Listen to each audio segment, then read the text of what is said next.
ఇక వరంగల్లో BRS MLC కవిత పర్యటించారు. బీసీల హక్కుల సాధనకై United Phule front round table సమావేశంలో పాల్గొన్నారు. అసెంబ్లీలో పులే విగ్రహ ఏర్పాటు చేయాలని జిల్లాల వారీగా రౌండ్ టేబుల్ సమావేశాలు నిర్వహిస్తున్నామని కవిత తెలిపారు. హనంకొండలోని శ్యామల గార్డెన్స్ వద్ద వివిధ సంఘాలు, పార్టీల నేతలతో కవిత సమావేశమయ్యారు. ఈ సమావేశంలో ఎమ్మెల్సీ సారయ్య, ప్రకాష్ పాల్గొన్నారు.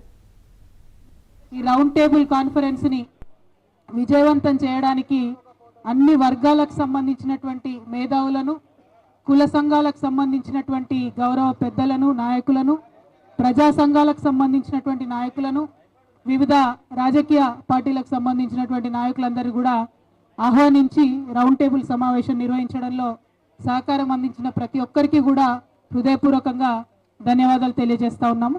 అట్లానే గౌరవనీయులు పెద్దలు వి ప్రకాష్ అన్న గారు మరి తెలంగాణ ఉద్యమానికి సంబంధించి, అంతకుముందు విప్లవోద్యమాలకు సంబంధించి అనేక ఉద్యమాల్లో ముందుండి మన తెలంగాణ సమాజానికి అనేక విషయాల్లో చేదోడు వాదివుడు అందిస్తున్నటువంటి అన్న ఈ బీసీ సాధికారత కోసం జరిగేటటువంటి ఈ ఉద్యమంలో తన గలం వినిపించడానికి మరి వరంగల్ జిల్లా యావత్తుగా కూడా బాధ్యత తీసుకొని ముందుకు వస్తున్నందుకు వారికి ప్రత్యేకించి ధన్యవాదాలు తెలియజేస్తా ఉన్నాము.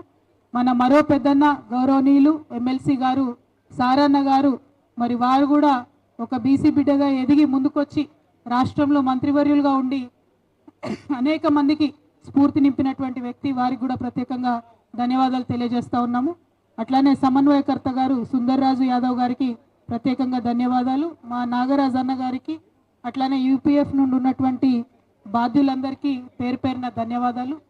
నిన్న యునైటెడ్ పూలే ఫోరం అనేటటువంటి సంస్థ తెలంగాణ వ్యాప్తంగా ఉండేటటువంటి బీసీలకు సంబంధించి హక్కులపై పోరాటం చేయాలని చెప్పి హైదరాబాద్ స్థానంగా ఆవిర్భావం జరిగింది.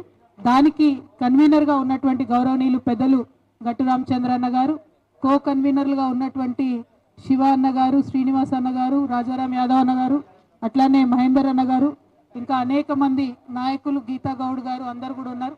వారందరికీ ధన్యవాదాలు తెలియజేస్తా ఉన్నాం. మరి వాళ్ళ వరంగల్ అంటేనే విప్లవాలకు, ఉద్యమాలకు పెట్టింది పేరు. వరంగల్ జిల్లా యొక్క స్ఫూర్తిని, రాణి రుద్రమాదేవి యొక్క స్ఫూర్తిని, సర్దార్ సర్వాయి పాపరాయుడు యొక్క స్ఫూర్తిని, చాకలి ఐలమ్మ యొక్క స్ఫూర్తిని తీసుకొని తెలంగాణ ఉద్యమంలో మనందరం ముందుకెళ్ళినటువంటి సందర్భాన్ని ఒకసారి గుర్తు చేసుకుంటా ఉన్నాం. ఈ